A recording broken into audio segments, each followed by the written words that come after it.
Lenkaba izochazwa ikhethe edala ikhehla lenkaba ikhethe ngificela lapha ke likhethe linenkampani yopende lapha phesheya nenkampani inenkampani yey'monto ukuthi abantu abanemali lapha phesheya ngeke ubabona kabasweki yena bevele nje bengazi ukuthi basenkontrakini yibo kade baphethe imali. Tell the people, tell my friends, the Zulu nation and Africans about this mountain, for Jesus Mountain. This is a very beautiful mountain. It's very round.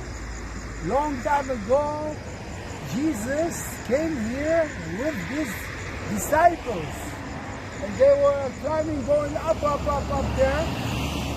And what happened there, they met Moses and Eliah, the prophets, the big prophets. And they tell Jesus he's gonna die very soon. He told them he's gonna very soon die. And he changed his face. Jesus. And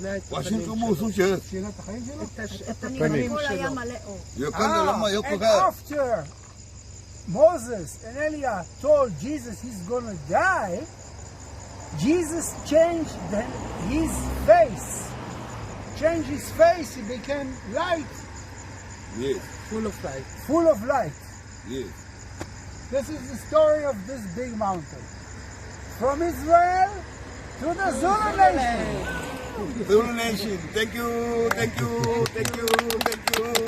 I know people are saying, Kilava ngempanda yenkehlela ngempanda nesakhaza zakhatha yeyipa tota inkheke kamnandi ko-Israel opena nathi ngisawuyigibela impela manje ngisawuphahla ngisawukhuluma noMoses noJesu ngisawuphahla